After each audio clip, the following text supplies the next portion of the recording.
Okay, so that's a negative effect to that. The longer concrete cures before load is applied, the smaller the creep. That's why we said we keep it wet at the beginning, we cure it right, we wait 28 days before we load it, so to avoid this creep thing.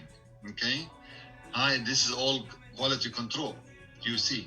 High strength concrete experiences less creep than low strength concrete. Okay, creep increases with increasing temperature.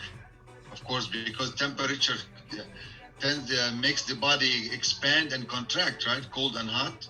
So then the creep definitely increases with that. The higher the humidity, the smaller the creep. See that? That's what I said before. Concrete loves humid, loves wetness, loves water. So the more humid, the more wet it is, the concrete will do much better. The higher the water cement ratio, W over C is the water cement ratio, the higher the creep. That's why we try to keep our water cement ratio as low as possible. Okay? We said that before last time. The more water you put, the less strength the concrete will have. The presence of compression steel reduces creep. We will talk about compression steel later on. So far, we're talking about tension steel when we put the steel at the bottom of the beam. That's tension because that's where the tension is. But sometimes we put concrete at the top in the compression area, so he's saying the presence of the compression steel reduces creep. We'll talk about that when we get to that thing. Large member creep less than small members. Okay, the large members creep less than the small numbers because I guess the concrete has to fight with more volume of concrete to move like that. All right, that's creep. Now, tensile strength. Again, remember, we're still studying the concrete as a material. We studied the compression strength. Now we studied the creep. Now, what about the tensile strength? If you remember last time, and I've been saying that concrete is strong in compression, weak in tension. Okay? But that's what we're going to talk about, tensile strength. Does that mean the concrete has zero tensile strength? No, it doesn't. It has some tensile strength, but it's not much, and you will see. It says tensile strength of concrete is about 8 to 15% of its compressive strength. Okay? So the compressive strength of concrete is the main one. The tensile strength is 8 to 15% of that. Look how small.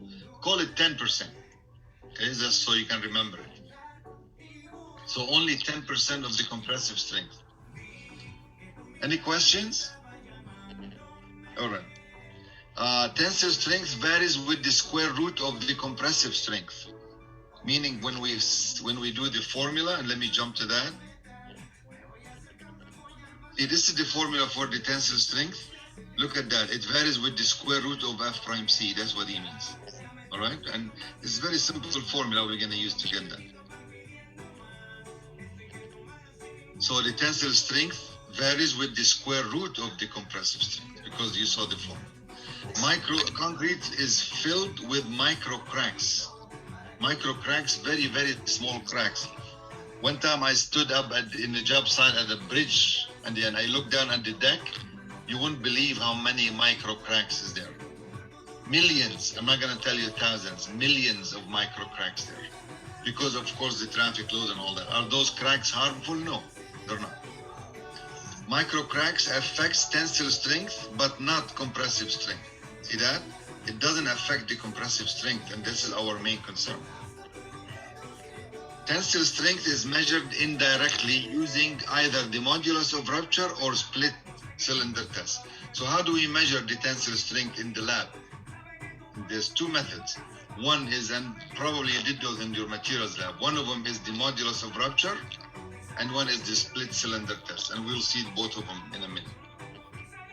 While tensile strength is small, it nevertheless has a significant impact on deflections, bond strength, shear strength, and torsional strength. We will address all those when we get a little bit further, like chapter 8, we're going to talk about shear strength. Chapter 6, we're going to talk about deflections and all that, and then bond strength. Okay? So although it's small, but it's going to have an impact on these characteristics. Please, yeah. Okay, so modulus of rupture test. How do we determine the tensile strength? We said that there's two of them. One is the modulus of rupture, and the other is the split test. So modulus of rupture. My mom called. You want to call her back? Of course, it all follows ASTM. So this one is C76. Again, what does that mean? It means if you go to the ASTM regulations, you look for C76. It tells you how to do this test in the lab. Okay. So how do we do it? Let's look at the picture first. This is the picture. So you get a beam and you load it at 2 points like this. All right. So let's go back to this. It says 6 by 6 by 30 inch unreinforced concrete specimen. So this specimen, the cross section of it is 6 inch by 6 inch and 30 inch length. Okay. Please mute your mics if you're not talking, so we can reduce the background. So 6 by 6 by 30. This is the thing. And then in the materials lab, if you've done it, then you would have definitely pour a beam first and then break it. Okay. Tested as a simple beam on a 24-inch span. See, look at this. This is that. Although this is 30-inch. But the span from support to support is 24. Okay, 24, meaning we left off what? 6 inches. 6 inches, that means the distance from this support to the end is 3 inches. From this distance to that support is 3 inches. All right? So this is the lab setup. This is how the test. So who said that? Is the ASTM C76. They said this is how you test it to get your tensile strength. Loaded at third points with 2 concentrated loads. Look at that. This is the third point. This is 1/3, 1/3, 1/3. So we loaded at the 1/3 supports. 2 equal loads, P over 2, P over 2. All right? So that's what it is. Now, so you're going to put this beam on the device, and then you're going to load it with the load. You don't know what this load is until it breaks, right? So until it breaks, you see what that load is, and that's P. L over 3, we know this is L over 3, L over 3, L over 3 again. Why? Because he said loaded at third points. So now going back to the formable body strength of material. Pardon me, Professor? Yes. Yes, sir. In the equation on the right-hand side where it says F of R equals MC over I, what is that C again, sir? Okay, I'm getting there. Oh, okay, thank you. Yeah, no problem. No problem. Please, any questions, don't hesitate. I'm going there. So FR equal MC over I. Okay, so this is the very famous equation, civil engineering equation, they call it really. It's equal is the stress. In the stress, F sub R is the stress, equal moment applied times C. C is the distance from the centroid to the top. In this case, will be half of the depth. Okay, so C is going to be 3 inches. C is the distance from the centroid to the top or centroid to the bottom. And then I is the moment of inertia, of course, of the beam. And moment of inertia of a rectangular beam is BH cube over 12. So then also that's my equation for the stress in the beam when it's loaded with a moment. But what is my moment? If we have a beam like this, my moment is PL over 6. PL over 6. All right? It's a formula you can remember, or you can do it another way, is you can draw the shear and moment diagram for this beam.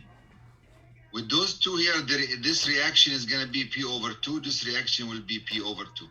If you draw the shear diagram, then the moment diagram, you will find that the maximum moment is going to be PL over 6. All right? And as an exercise, do it at home. So if you have a beam with only one concentrated load in the middle, is PL over 4. If you have a beam with uniform load, WL over 8. Remember? Structural analysis. All those we covered in structural analysis. But just to refresh your memory, go draw the shear moment diagram for this beam, and then you will find the maximum moment is going to be PL over 6. All right. I is BH cube over 12, I said, because it's a rectangular section. So let's get these and then plug them in here. So FR equal, instead of M, I'm gonna put PL over 6.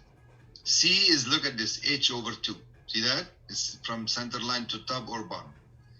I is BH cube over 12. If you simplify this equation, then PL over BH square is the F sub R. All right? So at that time when you test it, you know P. P is what the specimen breaks at. The machine is going to give you that. L is the length of the specimen. B is the width, which is 6 inches. H is the depth, which is 6 inches. You have everything. You can find the tensile strength of the beam. Any question on that? So you can find it experimentally. Now ACI said instead of doing that, this is the equation to use. Very simple. 7.5 lambda square root of F prime C. I know my F prime C is going to be given the compressive strength at 28 days. Lambda is going to be most of the time 1 for normal weight concrete. We'll talk about that. And 7.5 is that. So very easy, you can find F sub R. So this F sub R, the code gave us instead of every time calculating it from the lab. Of course, when the code give you a number, it's going to be more conservative than when you test, all right?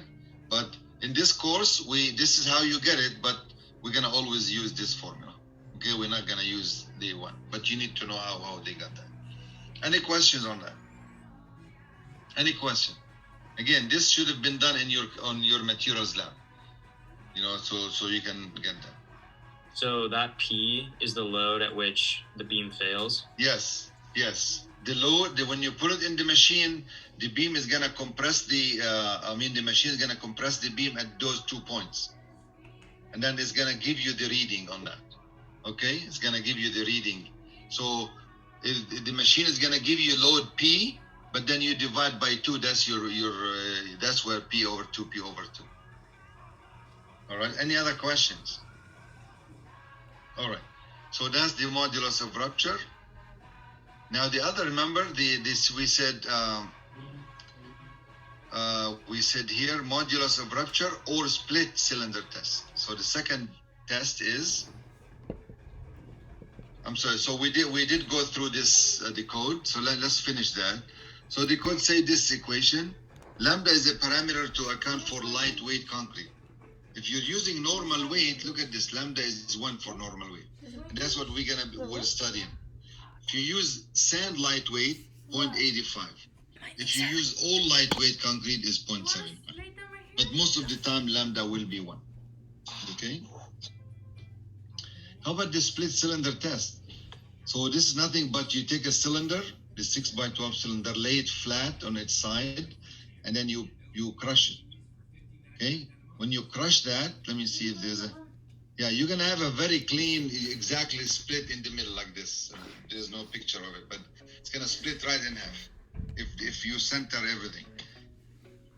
So again, ASTM tell us is C496. If you use this, F sub R equal 2P divided by lambda LD. Again, P is the applied load, and this is the setup of the in the lab. And then it's 2, the P is the load, lambda L is the length, which is 12 inches, D is the diameter, which is 6 inches, and then you get your F sub R like that way. All right? So this is if you are in a lab technician and you want to verify if the job is very critical and then the tensile load is very critical, then you might want to verify the tensile strength of that using the cylinder. You do that. Okay? So this is another lab thing, but we're not gonna do anything about it in this course. We're only gonna use this formula from now on. All right. Any other questions? All right. Now aggregates. Of course, in the concrete itself, there's aggregates. Let me see. Did I forget something here?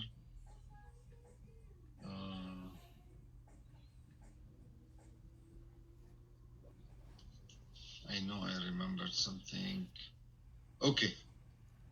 Yes, I'm sorry. I forgot something. And notice that I knew when I saw it. It's unreinforced. That means there's no steel, right? And then when we get to this formula, it's very important. I mention it and I highlight it every time.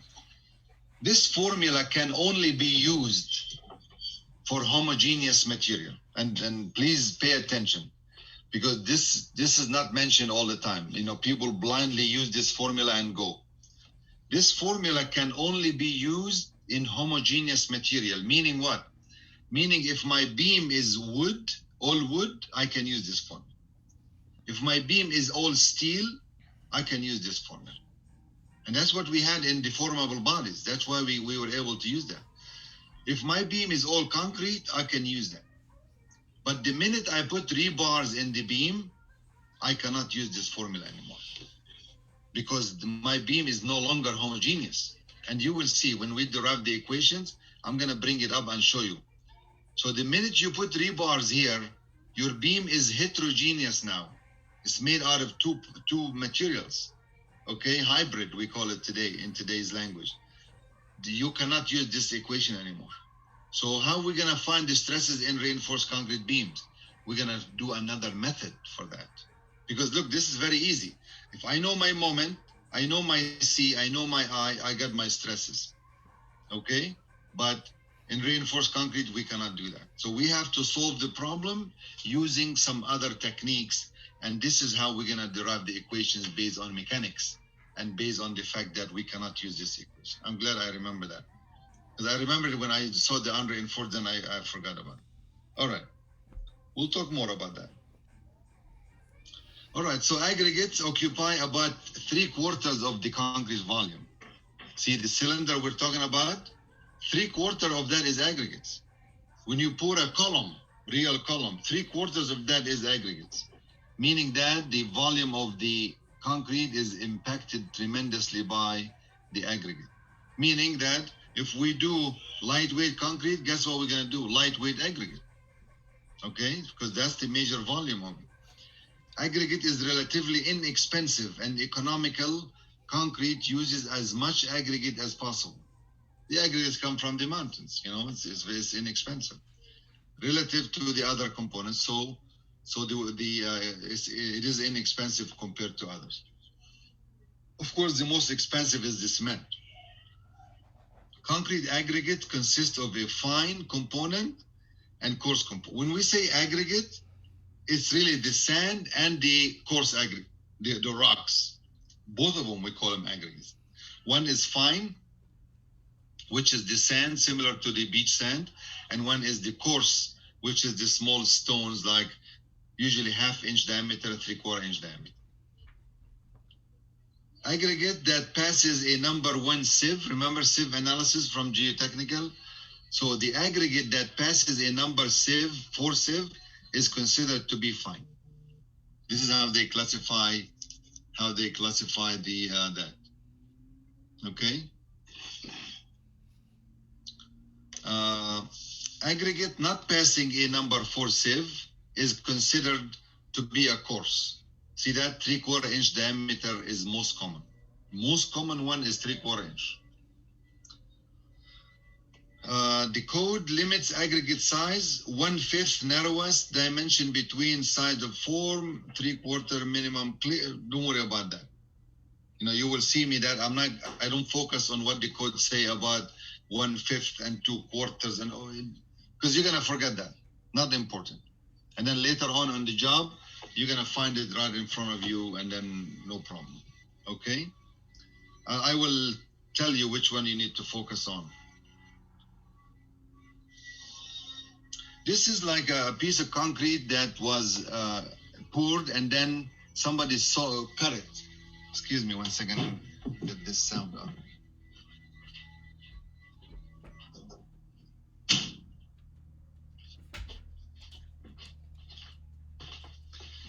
My neighbor is doing something. I don't know what it is.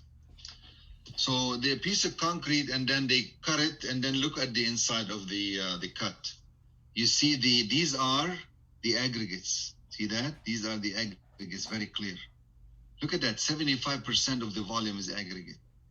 These aggregates. The cement is the gray, and then of course this fine sands you cannot see. It's blended in there somewhere. But this tells you how the aggregate looks inside. Okay, any questions? We're done with concrete. Now we're gonna start the reinforcing steel that we put in. Any questions on the concrete? Again, it's gonna get better, trust me, but we have to do that. We have to know a little bit, and please, keep up and review that chapter. Everything I said is in the chapter. Okay, how about the reinforcing steel? The reinforcing steel is, let me jump forward here, I'll show you. It looks like this. This is the steel we're gonna use in our designs.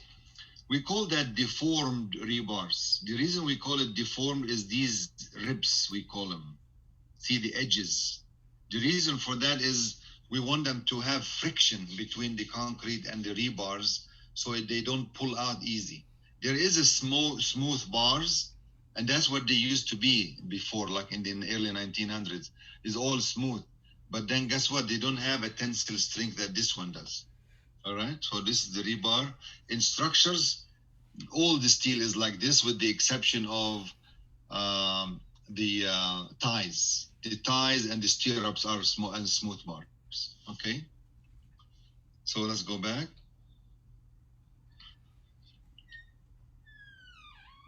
So reinforcing steel. Bars are welded or welded wire fabrics, WWF. Okay, the bars, I just showed you the bars.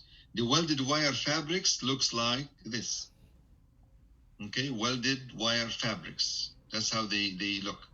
You go to Home Depot, you will see some of that. You'll see the small ones. We're not gonna focus on that a lot, anything, but it exists.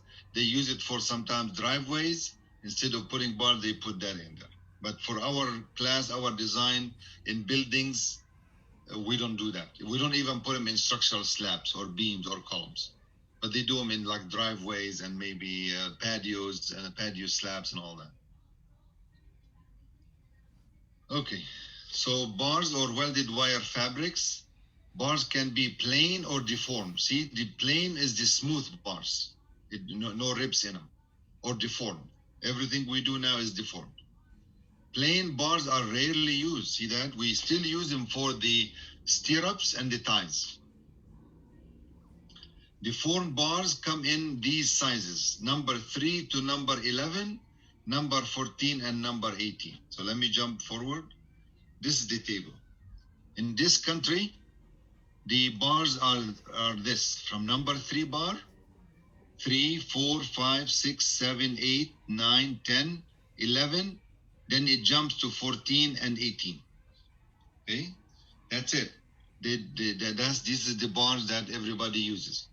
In other countries, remember this is in inches.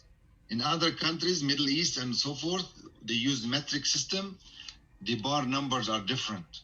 First of all, the diameter is measured in millimeters, and they have sizes like 6, 8, 10, 12, 14, 16, 18, and so forth.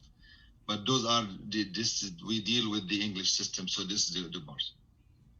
Okay, so these are the bars, and we'll come back to this tape. Okay, so deformed bars come in sizes number 3 to number 11. That means 3, 4, 5, 6, 7, 8 till 11, and then 14 and 18. This is very important, guys. The diameter of the bar, okay, I tell you it's number 3 bar. Number 3. What is the diameter of the bar? Okay, here's the trick. The diameter of the bar is the bar's number divided by 8. So if I tell you number 3 bar, what is the diameter? It's 3 over 8. That's 0.375. Okay. What about number 4 bars? 4 over 8. That's 0.5. What about number 6 bars? Number 6 over 8, and so forth. This formula works up to number 8 bars. So number 8 bars is 8 over 8, is 1 inch the diameter. But anything above 8, it doesn't work. Okay.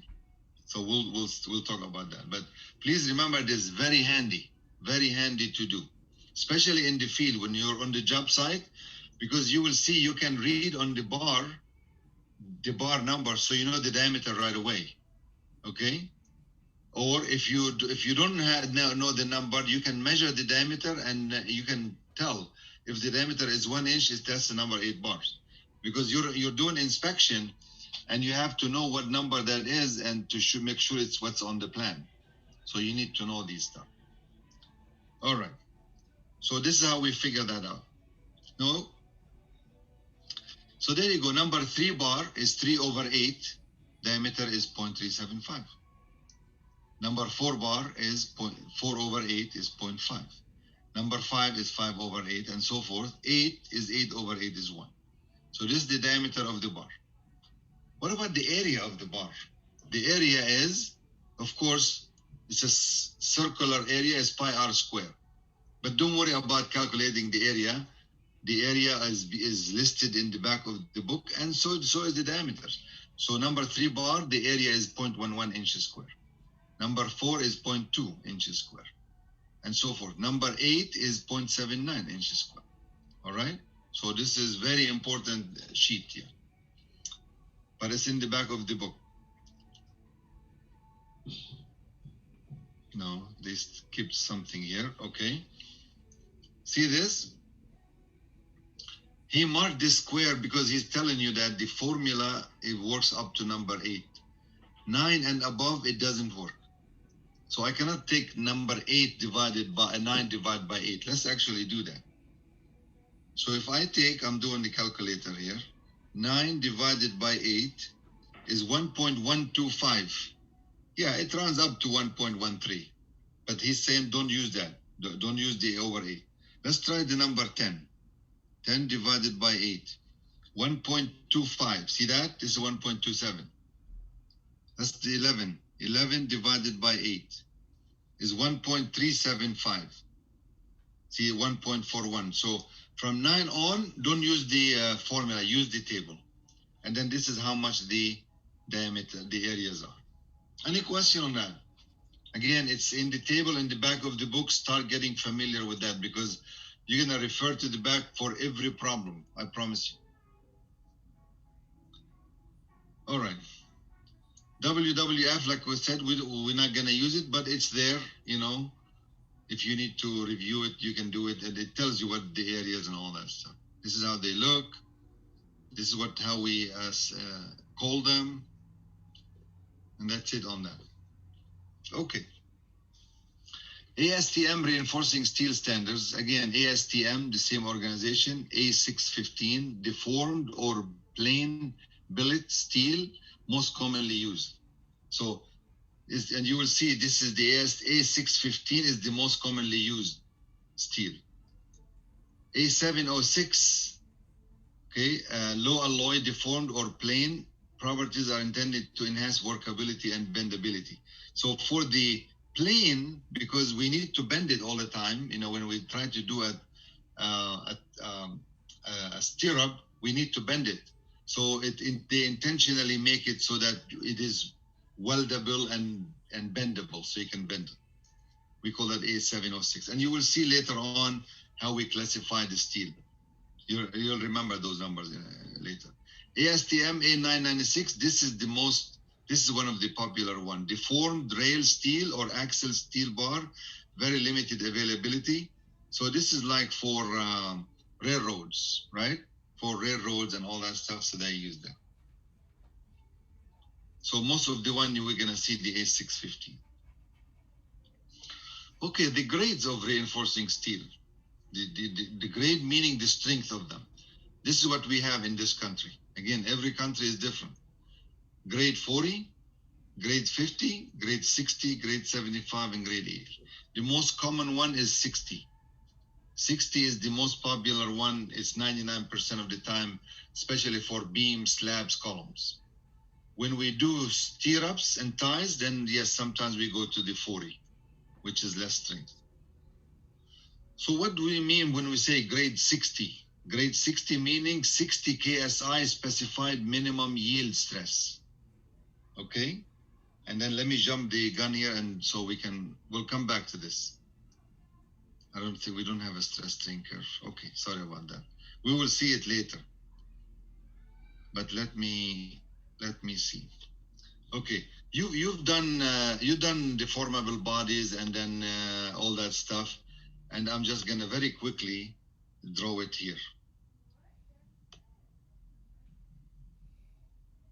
So stress strain curve for steel looks like this.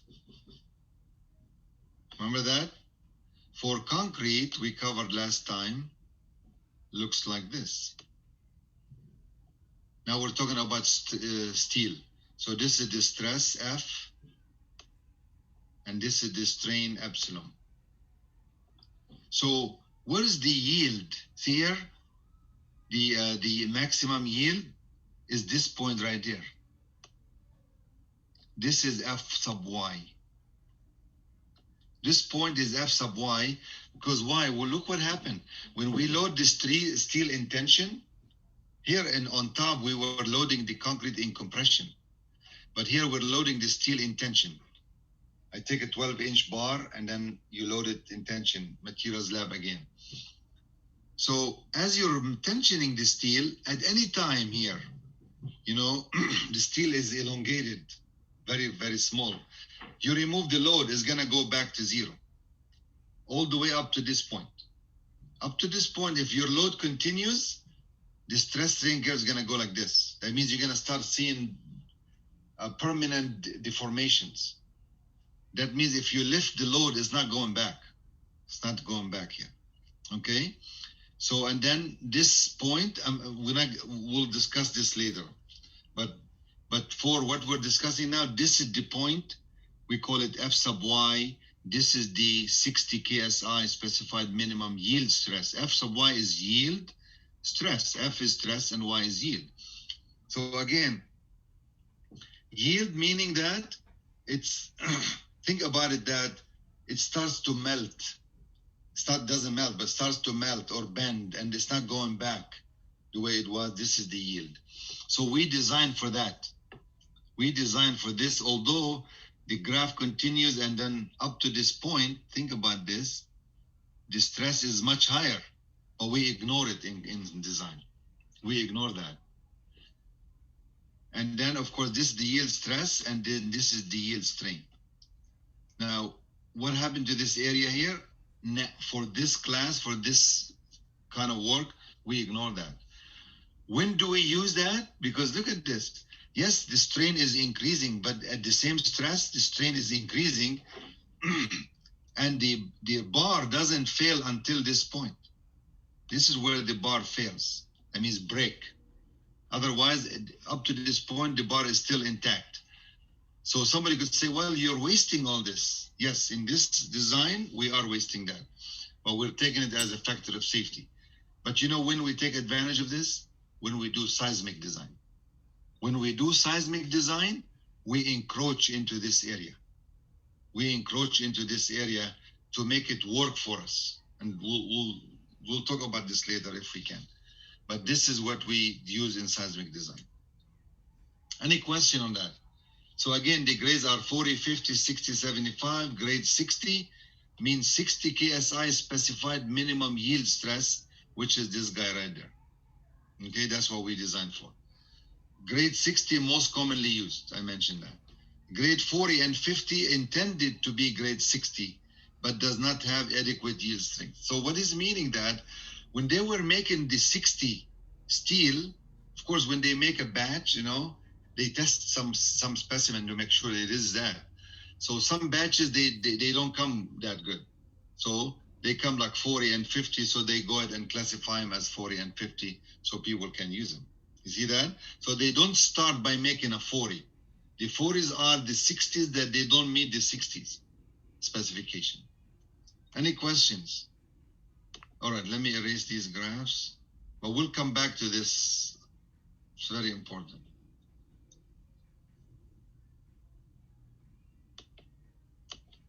All right. So this is again reinforcing steel identification. Every bar you're going to see in the field is going to have some marks in it. And some of you, if you are already working in the field, check it out. If we were in person, I usually bring to the class pieces of rebars to show you. These will have like a letter here, H, 11, S, okay? And then, so everything means something. Look at the main ribs, those are the ribs. I told you that these are the ribs. letters or symbols for producing mills. Okay, the other day I saw, and maybe I'll post it for you. I saw a full almost a booklet with everybody who makes steel. They have like H. If you see the letter H, you will know who produced that. Who produced that? Which mill produced that in the US? Because they all registered, right? In number 11 is the bar size. You see bar number 11. But sometimes you see a piece of steel, the bar, it just happened that it's outside of here. It's like maybe from here on, it doesn't have number 11 on. So how are you going to know what size of bar is that? You're going to measure the diameter and then compare it to the table we mentioned. And then the other one is the S is the top of steel. So look at S is for billet steel, A615. And then here you have for rails, for axle, for load. So the one we use is A615. Okay? So that's S. So when they deliver it to the job site, you make sure that this is what's written on. All right, this is a grade 60 steel. Look at that. This is written. It says it's Fy equals 60 KSI. Now here, it doesn't have 60, but it says grade line, one line only. So if you have one line only, that tells you this is grade 60 steel.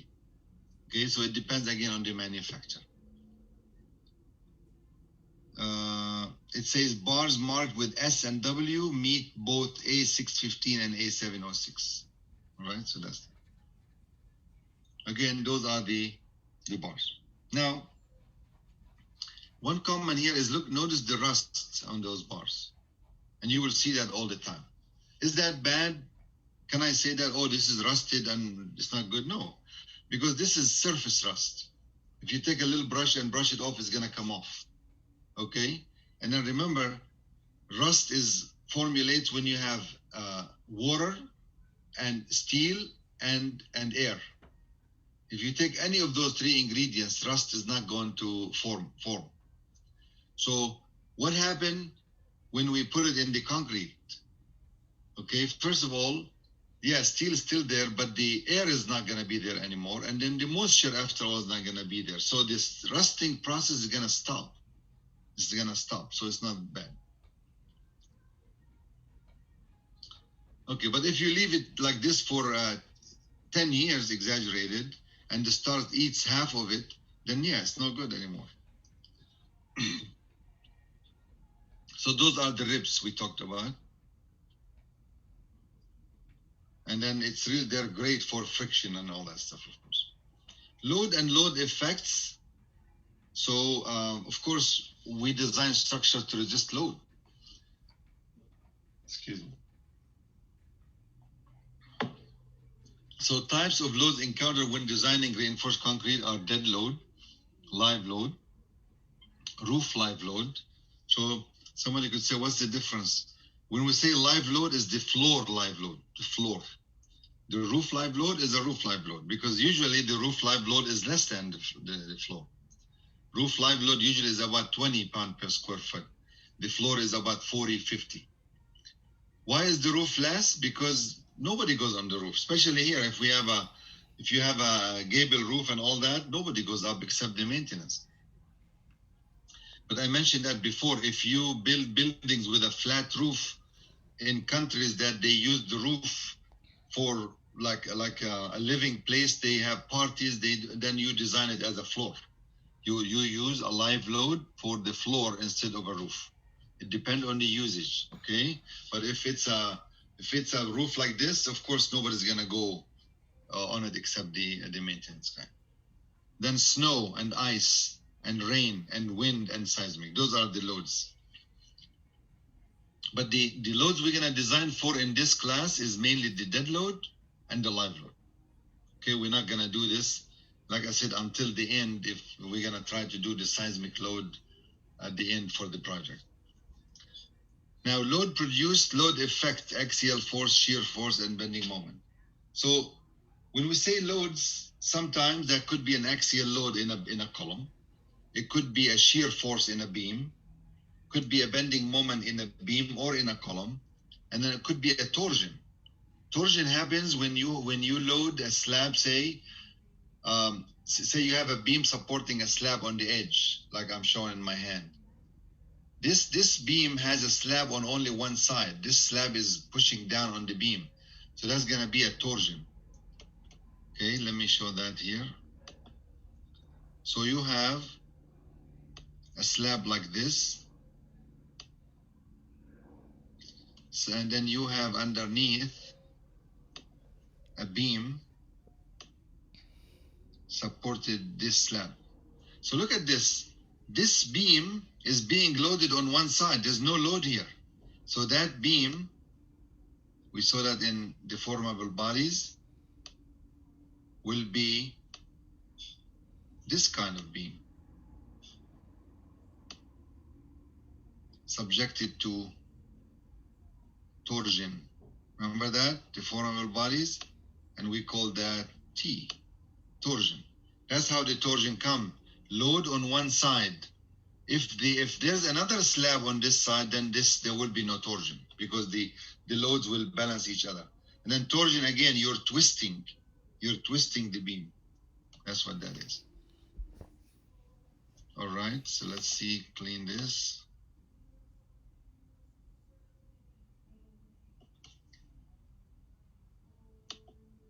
All right, so this is the load effects.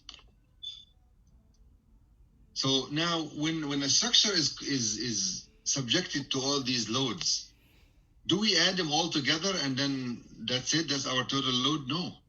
The code gives us load combinations. We combine it in a certain way. Because you think the building will be subjected to a windstorm at the same time when the seismic hits? No. It could be, but the probability is very, very small.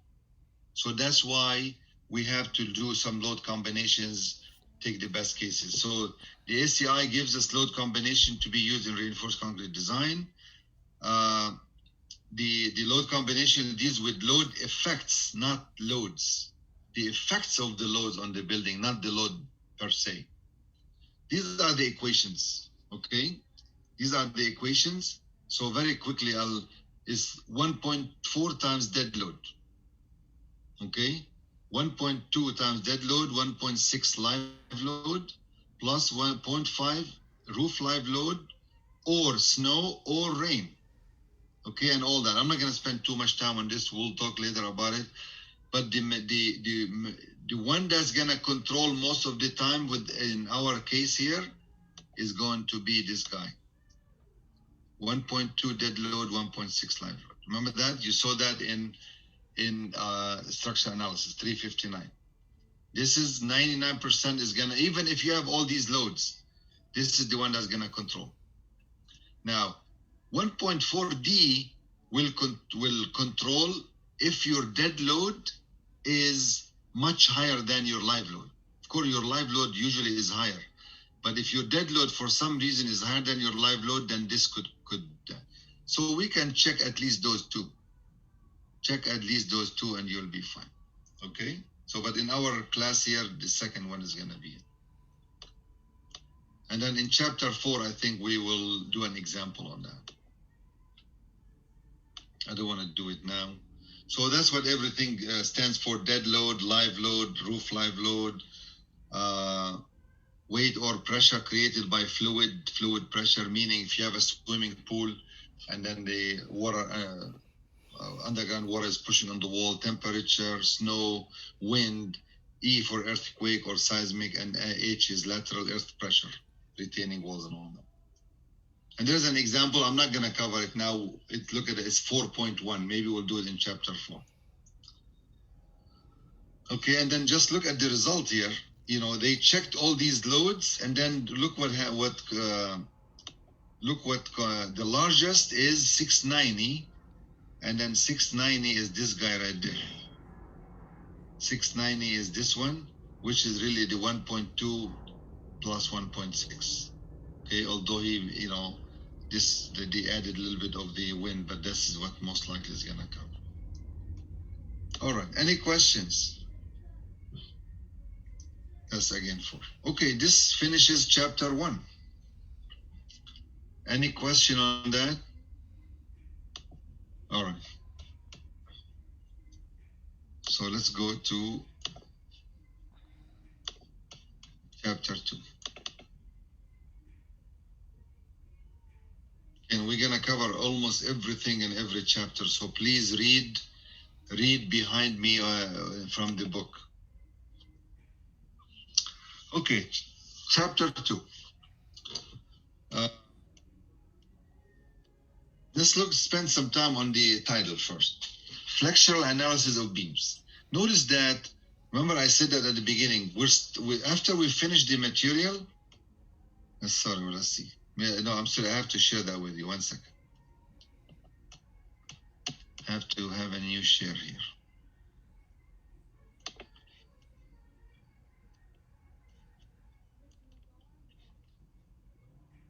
All right, you can see it now, right?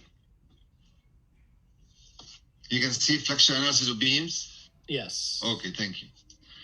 So I mentioned before we're going to start with beams because you will see the beam theory is going to be applied in the slabs and then as we go, on.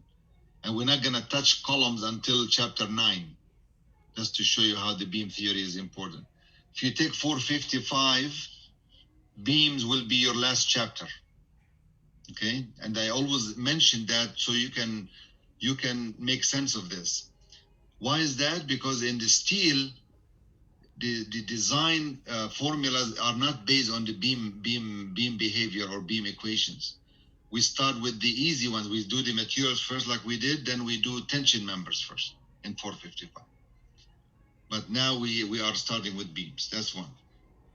Flexural. What does flexural mean? Flexural mean bending. So we're going to take a look at the bending of the beam. Although the beam is subjected to, let me do that here. So remember from, again, deformable bodies, we had a beam like this, and then we had a uniform load, and then we drew shear moment diagram. Shear diagram looked like this. And the moment diagram looked like that. Okay? So when you subject the beam to this load, inside of the beam is gonna feel shear. What is shear? The best way to illustrate shear is this. Sometimes we say, oh, the bolts on my tires were sheared off. So this is the bolt. What's shearing off? Meaning it broke. You broke it. It didn't bend. If it bend, of course it doesn't happen. This is bending, okay? But shearing off, it broke. So we say the bolts on my tires were sheared off, meaning broke this way. Okay, so that's shear. So there, and then in the beam, same thing. Beam has a force that's trying to shear the beam off this way, as I'm showing with my hand. Okay, so there is a shear force. So when you say shear, like you mean you want to assume the beam has no flexibility, like it's completely rigid? Yes, it is completely rigid. Yes, but how do we resist that? How do we resist the shear? By putting the reinforcement in it. And let me, since you asked, so this is the cross section of the beam. Okay, let me change colors here.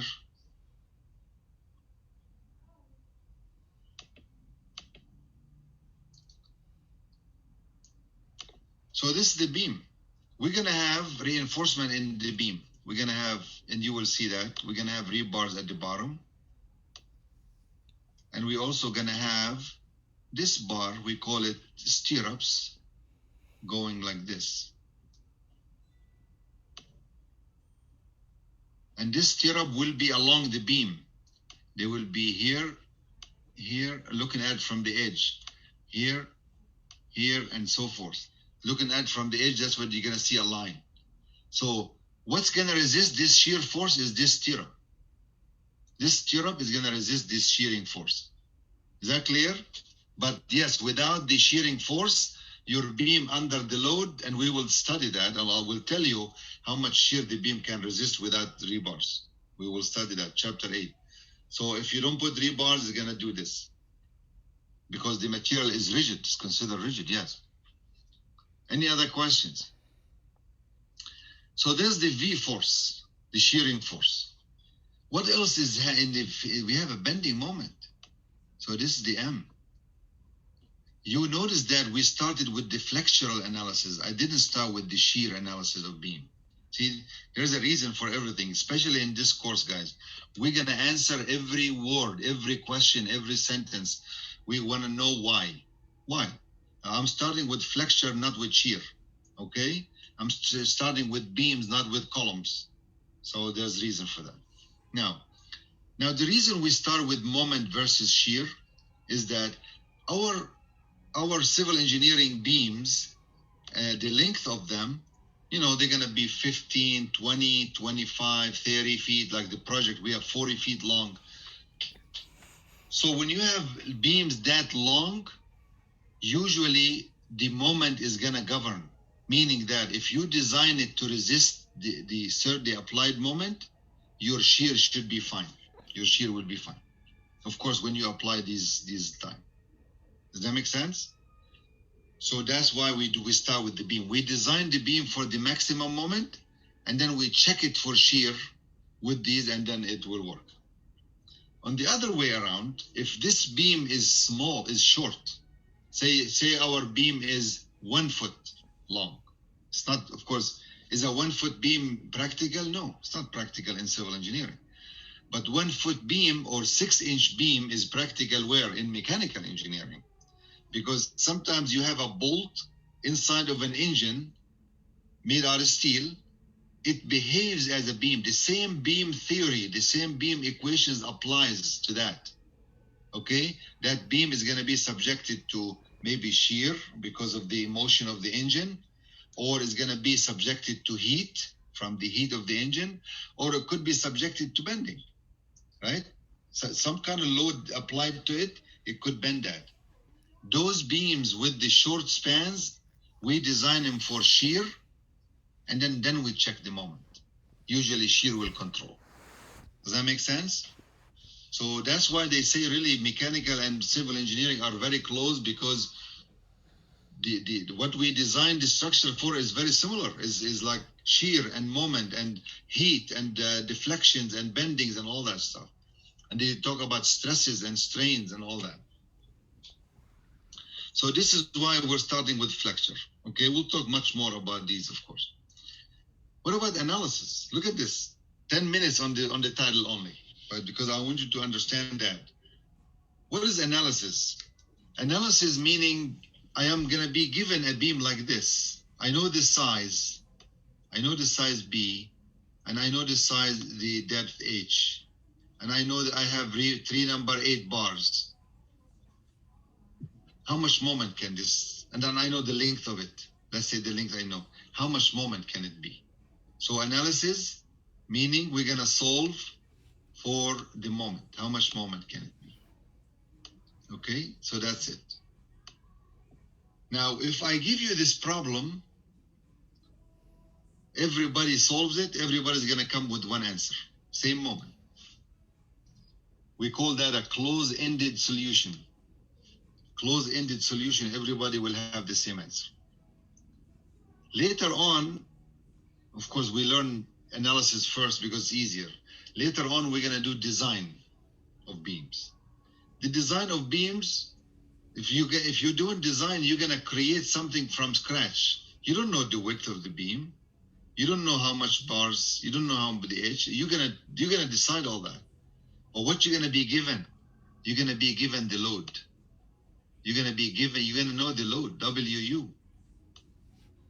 And you're going to know the L. How are you going to find the load? Like last time, remember last time in the lab we discussed that? This is how you're going to find the loads. You know the load, you know the length. How are you going to find the length? From the architect plans, where you decide to put the columns. That's your L. So you know the W and the L, then you can go and design the beam.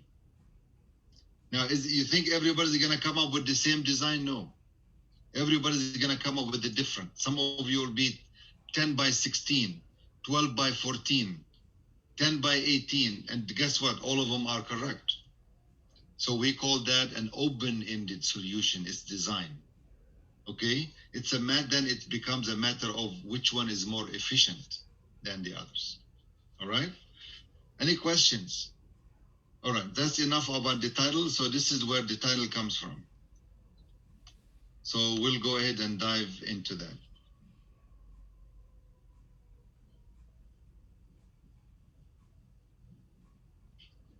All right.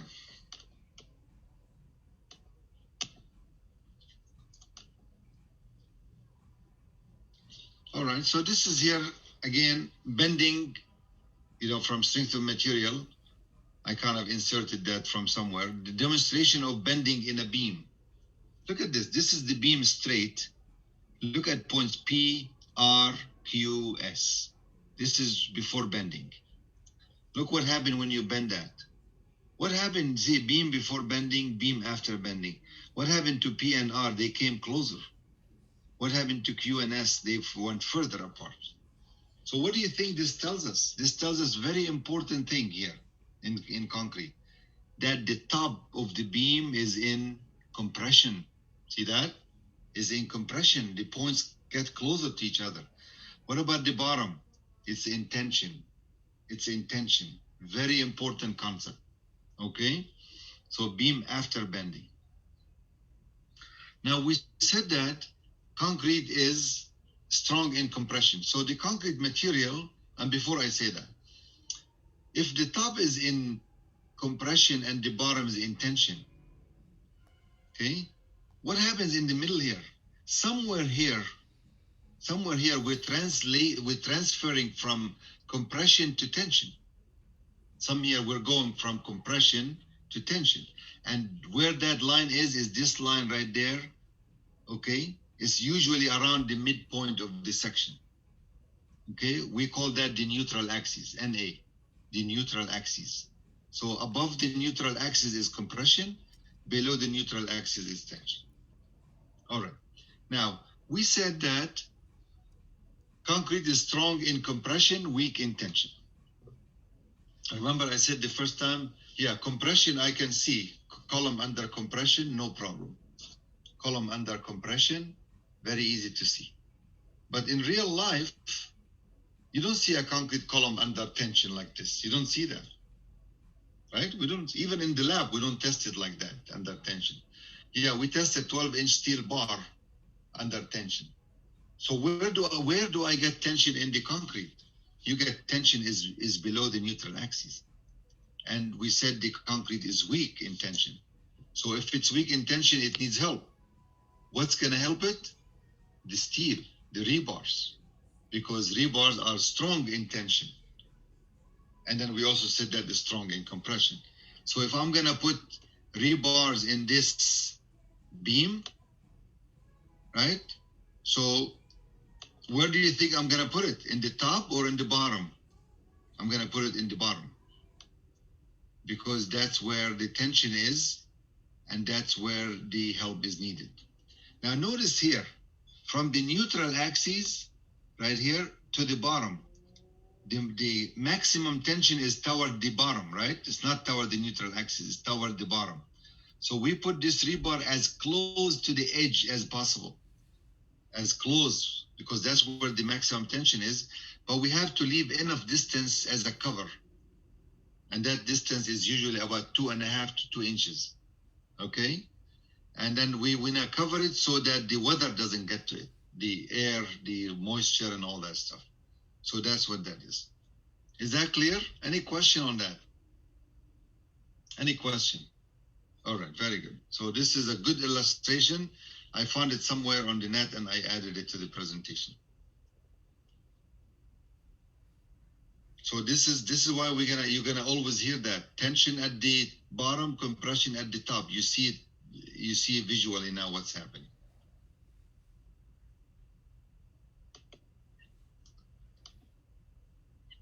All right. So again, again, another slide I inserted here, same subject, the location of the neutral axis in a beam under bending. Remember, right there. There's the neutral axis almost in the middle. Bottom is tension, top is compression. Okay? It says here, again, this is a cross-section of that. See, guys, this is a cross-section. So meaning that this is the beam. You look at it from the end, that's what you're going to see. See, look at this. This lines up. This lines up. You have a bar here. Okay? And then a bar there. Okay, upper half of the beam is in compression. We illustrated that. Lower half of the beam is in tension. You saw that. This was clear right here. And what separated them is the neutral axis. Right there. All right? Look at this. This pink one says the neutral plane. When we see it in 3D, it's really a plane. But when you see it in 2D, it's really a line, right? It's an axis. So neutral plane, generally referred to as neutral axis. And then this is the load. This is the load. All right?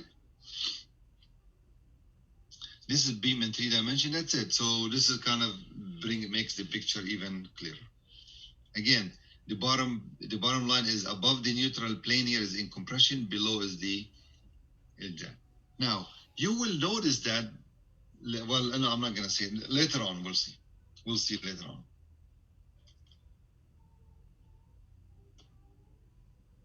Okay. One more, and that's it. So when this is the beam, again, look at the neutral axis or neutral plane. Above it is in compression. Below it is in tension. But when we say compression, what is that? Compression stress. There's a compression stress in there. You're stressing that. That's how we call it, compression stress. And then below is a tensile stress because it's going up. Tensile stress. All right? Notice that it's triangular. Triangular. Why is it triangular? Let me show you here. Triangular because it is maximum at the top, like here. Maximum at the top, minimum at the bottom, right? So that's what it is. So maximum at the top, minimum at the neutral axis. So here, the compression stress is maximum at the top and 0 at the neutral axis because it goes from compression to tension. And then it's 0 tensile and then maximum at the bottom. That's why it looks like this, okay? Maximum at the top, 0, maximum here and 0. And then same thing here from this side is compression stress, and then this is and then the tensile stress. Okay, I think you get the point. Notice that this is PRQS, the same cube we're dealing with, PQRS. Okay. Again, this is a very good diagram. I like it, and I said I'll insert that. Let me erase this line.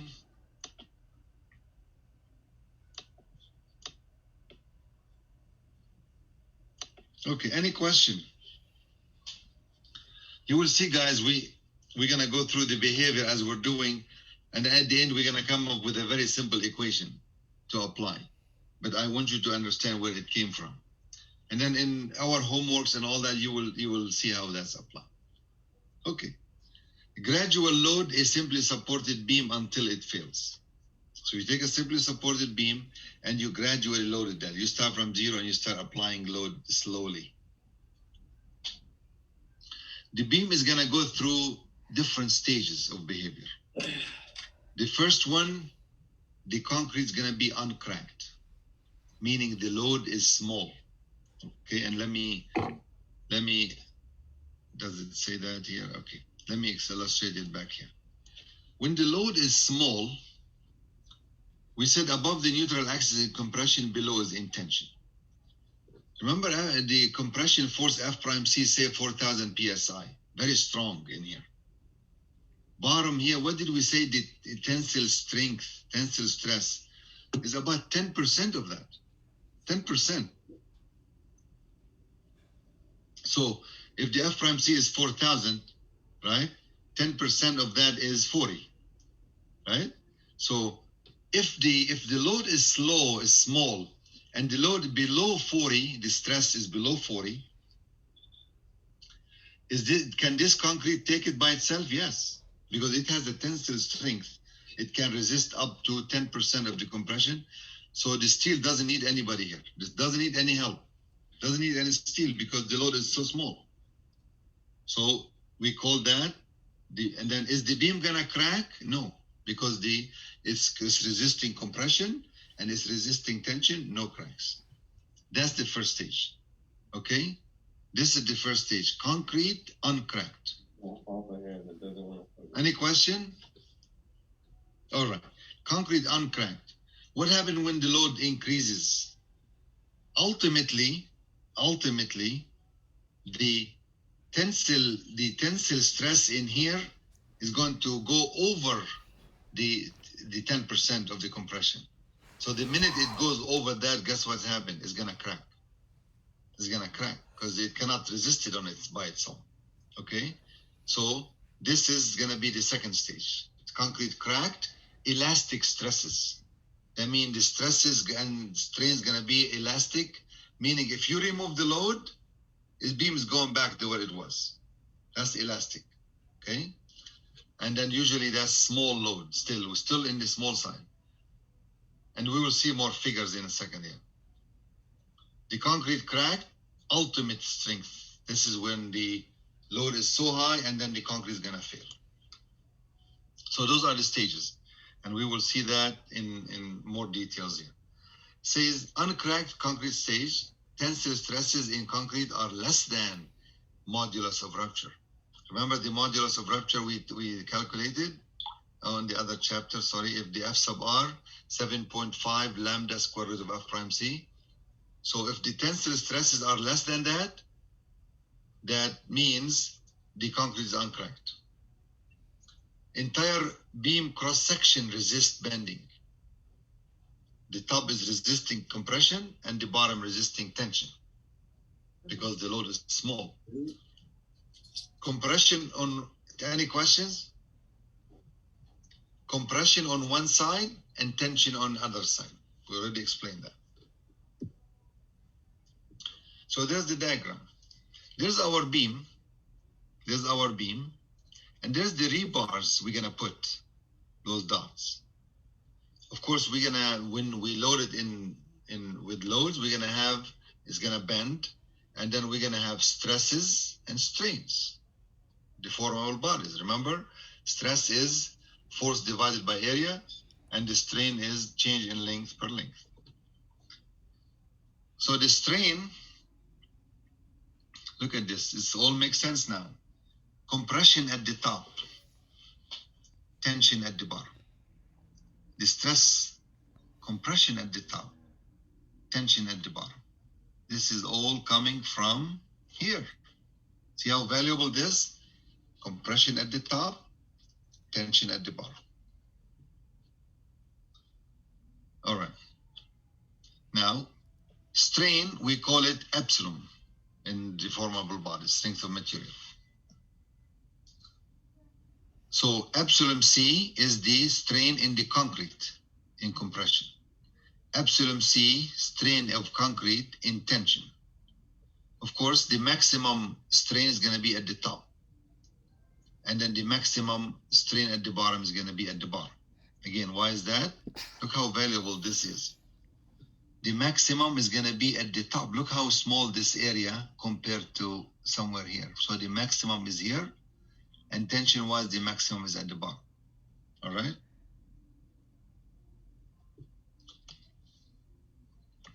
And then they're going to go through the neutral axis. It's going to go from compression to tension. This is the point it goes through. So what happened? We're talking about the strain. What happened to the strain at this point? Zero. There is no strain in the middle here.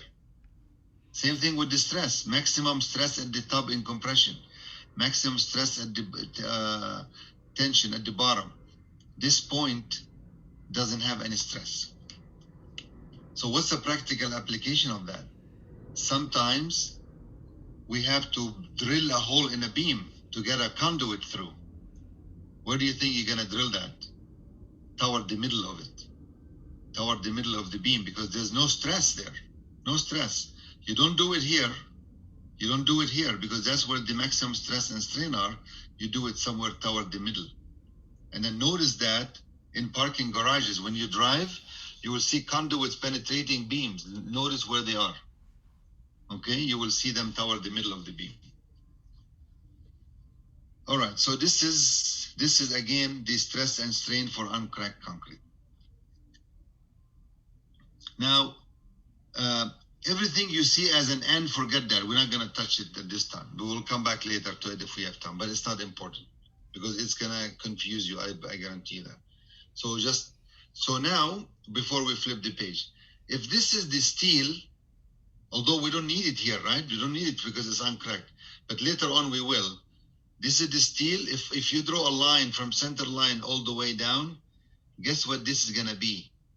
This is going to be the epsilon S, meaning the tension in the steel. Okay? And then this is here is going to be the stress in the steel, F sub S. All right? Oh, Professor? Now, yes.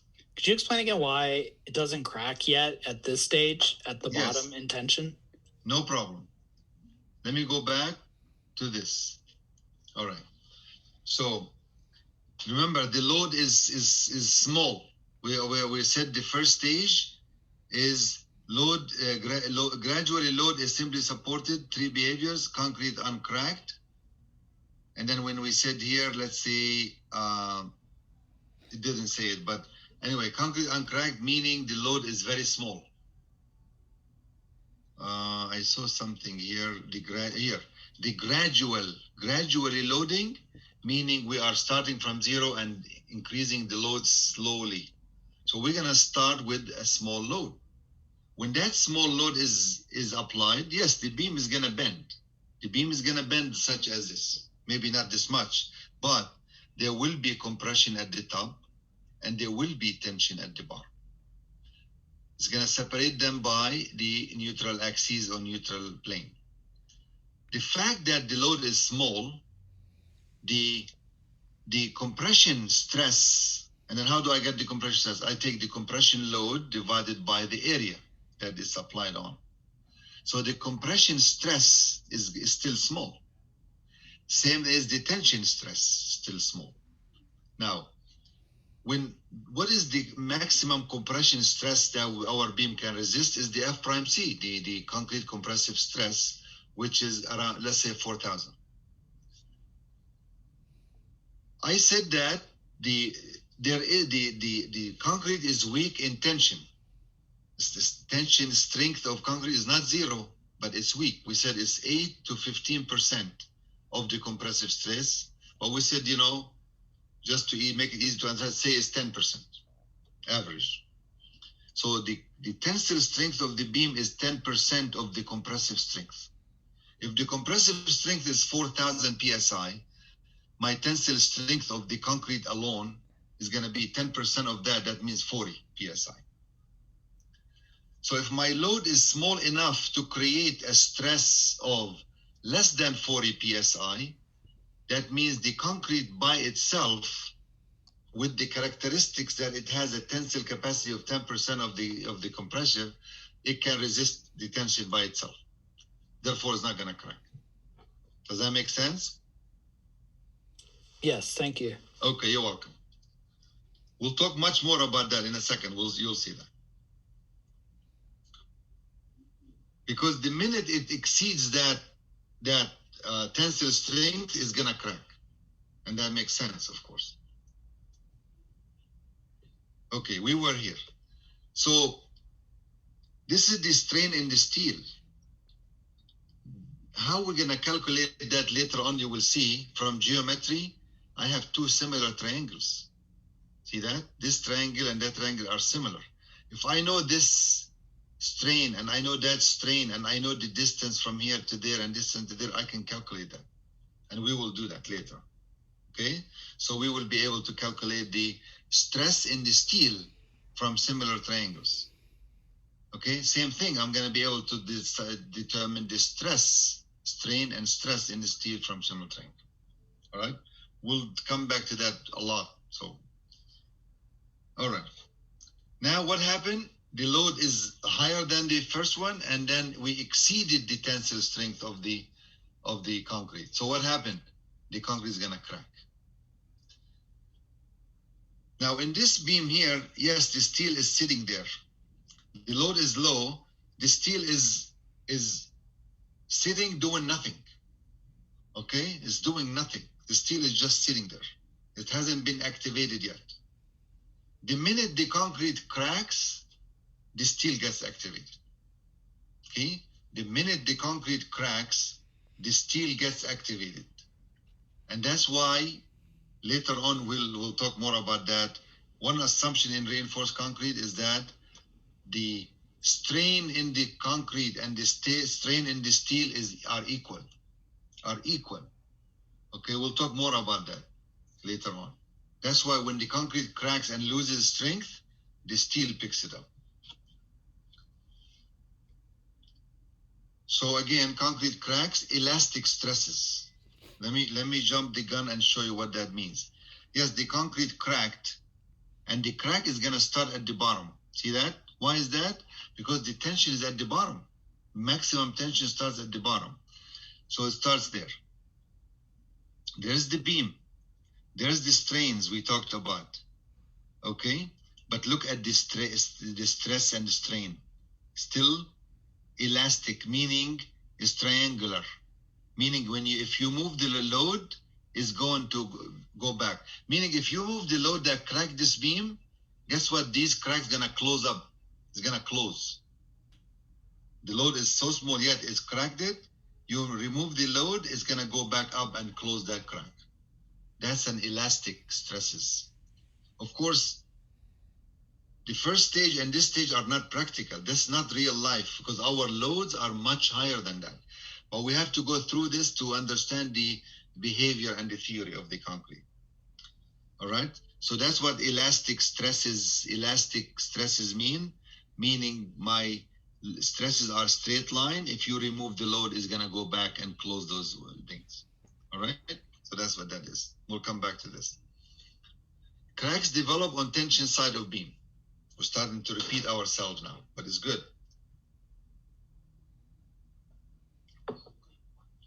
Cracks develop on tension side of beam. Moment at the width, because remember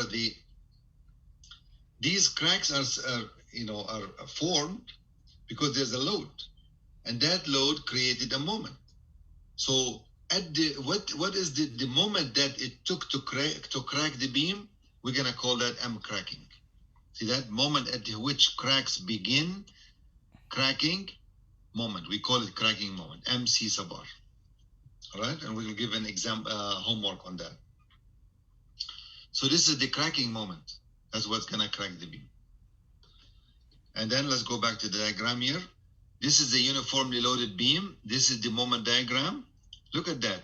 The moment goes from 0 to maximum here, WL square over 8.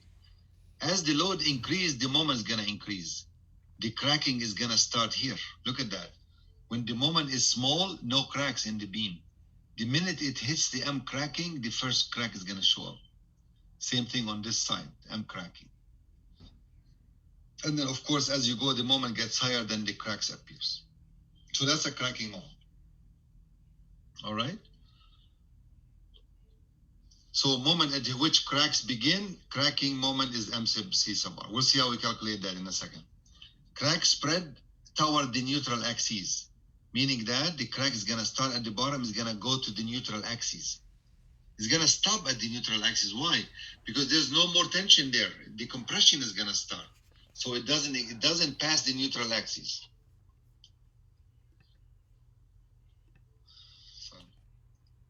So crack toward the neutral axis. Neutral axis moves upward for positive moment.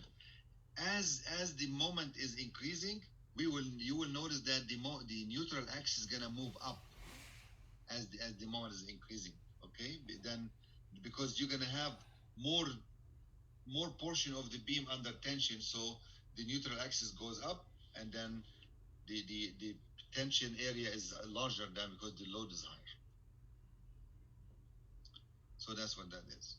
It says for positive moment. We'll talk about what happened with the negative moment later. So this is the diagram we've been talking about. So this is the strain, right? We said compression at the top, epsilon sub c in the concrete, tension at the bottom, epsilon sub c, and then the strain in the steel is this, and look at that in tension, epsilon sub s. S is for steel, c is for concrete, and this is tension. Now, remember, the concrete is cracked now. So the minute it cracked, the steel now is stressed in tension. There's a tensile stress in the steel. That's why we call it epsilon sub s. What happened to the concrete? Because it's all cracked below the neutral axis, we assume it is done, is gone, failed. Look at the stress diagram. We dropped that. We dropped the stress here because the concrete is cracked and it still have some value, but we ignore it in design. We have a compression stress at the top, FC for concrete compression. And look, no stress in the concrete below the neutral axis, but we have a strain. F sub S is the stress in the steel. F is stress, S is steel. And of course, we'll see how we calculate all these terms. See that? Yes. Yeah, the stress on the right-hand side there. Yes. FC. How is that different from F prime C? This F sub S or this guy? That guy. This F sub C. Okay. We're coming to that, but I can give you a short answer. Remember, F prime C is the maximum stress. That means the beam is going to fail at that stress. Now, F sub C is a stress on the way to get to there. Because we still, remember, the load is not ultimate. Does that make sense? Yes, sir. Thank you very much. Yeah, you're welcome. So this is a concrete stress, but it's not the ultimate yet. The ultimate, F prime C, is when the beam is going to crush. So that's right. Good question. Please, any question, guys, don't hesitate. Okay, don't hesitate. All right. So again, talking about the concrete crack elastic stresses, cracked concrete cannot resist tension, right? We said that. That's why we dropped it here. We dropped it at the bottom. No more. Sorry. Cracked concrete cannot resist tension.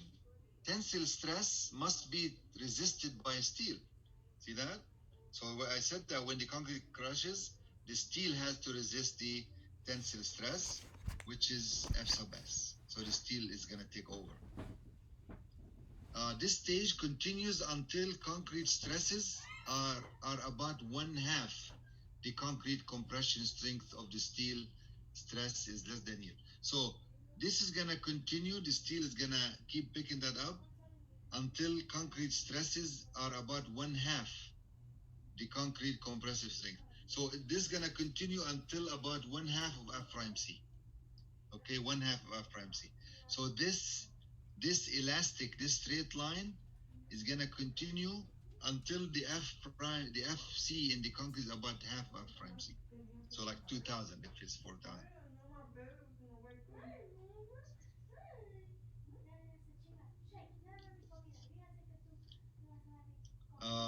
And then and steel stress is less than yield. Remember that yield I told you? The stress in the steel is less than the yield. Remember the diagram I drew earlier?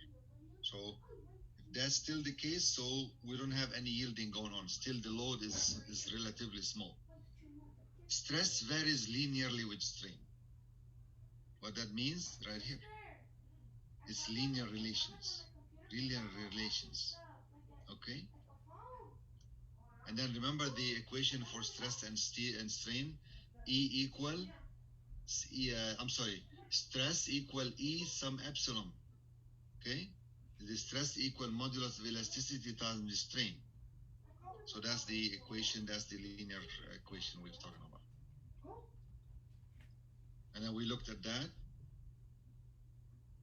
And again, cracked elastic. This is the stage occurring under service load conditions. Service load meaning we're not magnifying the loads yet, 1.2, 1.6. Stresses are computed using transformed area method. This is the one I don't want you to touch. Transformed area method, don't touch that. Later on, hopefully, if we have time, we'll come back to that. Very briefly, what they do here is that they take the area of steel, convert it to area of concrete, and then, so don't worry about that. It's gonna confuse you at this stage. Service or working loads are considerably higher than the cracking load. See that? Service or working loads are considerably higher than the cracking load. So our beams are gonna crack in real life, no doubt, because the loads are the ones we're discussing is small. That's not practical load. And talking about the transform section, everything in the chamber related to that, we're gonna eliminate, and I'll tell you which ones. Okay, look at this now. Concrete cracked, but it's ultimate strength stage. That means failure. Now the load continues to go high. We're gonna continue to load it until the beam fails. So what happens there? All right. So look at this. This is the beam. Again, the cracks at the bottom. Look at this. We're gonna exceed the compressive strength of concrete. So what's gonna happen? The concrete is gonna crush at the top, because even in the compression area, the concrete cannot take it anymore. So it's gonna break. Okay. So what happens with that? Again, there's the beam. There's the strain. Again, strain in concrete in compression, strain in concrete in tension, and then look what happened below the dots. We dropped that. There's no more triangle below compared to here. Look where the triangle goes all the way down, because the concrete here is still good. It didn't crack yet, but here it's all cracked, so we're gonna drop that. So this strain is gonna be in the steel. This is the epsilon y tension steel has yielded. So the beam we're gonna load it all the way until the steel yields. We remember that diagram again with that F sub y. So that's gonna be the yield strain in the steel. And you will see we're gonna design our members assuming that the steel is gonna yield in our members, and we wanted to do that. We'll talk about it later on. Oh, okay. Professor? Yes. So before the ultimate strength stage, the concrete and the steel, they're both still straining. They're both deforming still in tension. Yes. But then at this stage, the concrete's no longer being strained because it's cracked so much, and it's just the steel. Yes. Like everything below the steel. Yes. Exactly. But still, the concrete up there is still there, although it's cracked. But because it's in compression, it's not gonna fall apart, right? Right. It's not gonna fall apart, and then you will see what we do with that. But it's still there. But yes, it is still taking some stresses, but we're not gonna count on it. We're not gonna count on anything higher than that. Just give me a minute; it'll make sense. Good question. Good question. This is when we're gonna talk about F prime C now. So again, concrete crack, the ultimate strength. That means the maximum. It's gonna fail after that. So look what happened to the stress diagram. It's no longer linear. No longer linear like we saw here. No longer linear. Why? When it is linear, as I mentioned, when you remove the load, this linear is gonna go back to zero. But when it is non-linear, when you remove the load, it's not going back. There's permanent damage in the form of these cracks. So the stress diagram is gonna be like this. Okay. Now remember, doesn't this look like the stress strain curve for concrete? Yes. It's gonna follow the stress strain concrete of the concrete as a material. That's why it's a parabola like this. All right. So this is concrete compressive stress. This is how it's gonna be. Now we will see what is this maximum stress here in a second. So that will also help answering your question. So we have the Fy. Notice that in here we said that the steel is F sub S. This is the stress in the steel. But we want this steel and this beam to resist until the steel becomes F sub Y, the yield. We want the steel to yield, meaning that it's going to come to a point where it's going to still go, stretches, becomes like a rubber, exaggerated, of course. At the same load, the steel is going to move like this. That's what we call yielding. So as our Fs is going to be F sub Y. And you will see why when we do the equations. Everything's going to come together. And then this is the diagram there. Okay, so there's a moment curvature relationship, meaning again, so this is zero, this is the moment, this is curvature. What's the curvature? Curvature is the curvature of the beam, like this. So this is a beam. When you load it, it's going to bend. It is going to have a curvature to it, like there's a radius of curvature somewhere from some point. Okay, the higher the load, the more the curvature is. So that's what that is. So if we look at that, moment versus curvature. At zero, moment is zero, the curvature is zero. As the moment grows, the curvature increases. Makes sense, right? The beam is getting curved. Until you get to this point, M cracking. Remember, in this stage, the concrete is resisting the tensile stresses. When it cracks and the steel takes over, it's going to be a little slip here. And that makes sense, right? Because the stress is going to go from the concrete to the steel. So you're going to have that little slip. And this is what that little slip in the diagram here. So this is the concrete cracks in tension. And then what happened? The steel picked up the load now, is going to continue.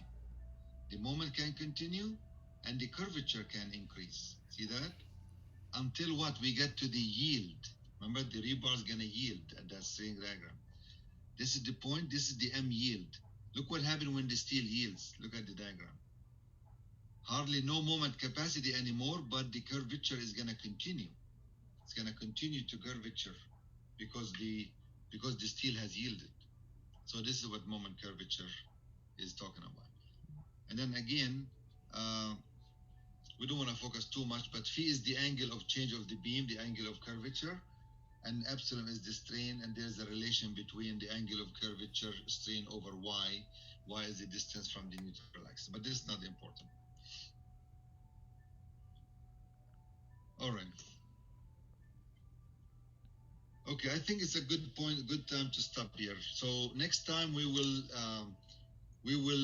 talk about the cracking moment, how we calculate that. Okay. So again, guys, it's gonna get better. It's gonna get more exciting, but we have to cover the basics, and then later on you will see. Once we derive those equations, are very easy to use, very easy. So next time we'll do the cracking moment calculation. Any questions?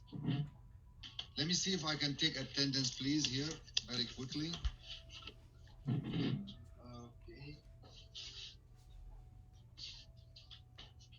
We have a couple of minutes left.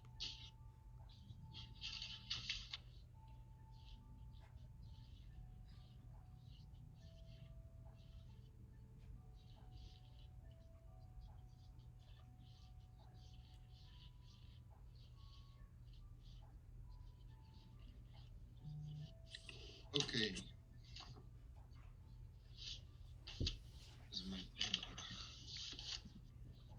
Let me get a pen here quickly. 1 second.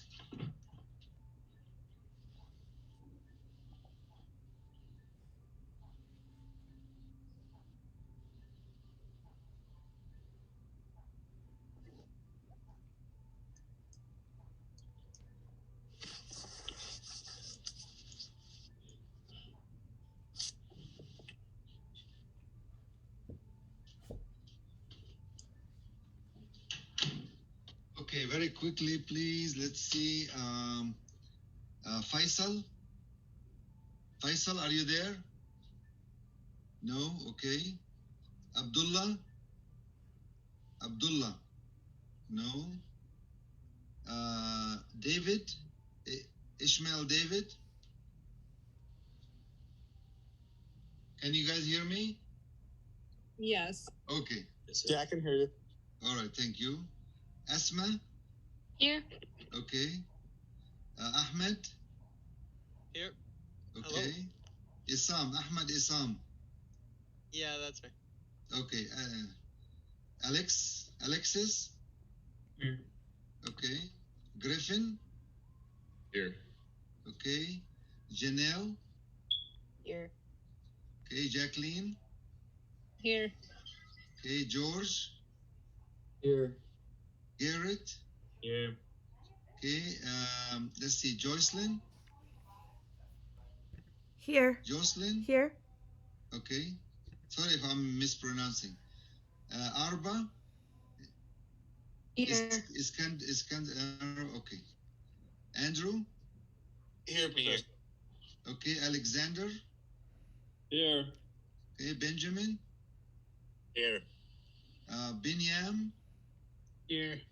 Okay. Jose? Pablo? Here. Jose? Okay. Adis? Here. Okay. Andrew? Andrew? Right here. Okay. Gabriel? Here. Okay. Paul? John Paul? Here. Okay. Raymond? Here. Okay. Pink? Lee Pink? Right here. Okay, thank you. Christian? Here. Jonathan? Here. Michael? Ravi? Michael? Here. Okay. Christian? Montes Christian? I'm sorry, we have two Christians. Wait, which So, one? yeah, the first one is Sean Christian. Is Sean Christian with us? That's me. Okay. And we have Montes Christian. Here. Okay. Patrick? Here. Okay. We're almost there. Nicholas? Craig? Here. Okay. Park? Here. Mino? Here. Okay. Daniel? Dang? Here. Okay. Prado? Berry? Here. Okay. Myra? Here. Okay. Hassan? Here. No? Huh? Hassan, are you there? Saloom? Yeah, I'm here. Okay. Can you hear me? Okay, I can hear you. Alexander Shaw? Here. Carlos? Armando? Here. Okay. Smiley Daniel? Here. Okay. Tan? Yeah. Okay. Yeah. Jed Polino? Here. Okay. And then Weston Jean? Watson? All right. Here. Okay, very good. So we got anybody I didn't call? Professor, did you call Ishmael? Yes, I did. What's your last name? Albert? Albert? Yeah. Yes, I did. Oh, Okay. I did. So that's you? Yeah, that is me. Okay. All right. Anybody else? Yeah, please don't miss classes, guys. You see, we're covering a lot of material, and this is very important stuff. All right. I'll see some of you tonight then, and then I'll see some of you tomorrow. Have a good evening. Professor? Yes. Sorry, I just want to make sure. I think I told you on Saturday, right, that I'm not going to be at the lab next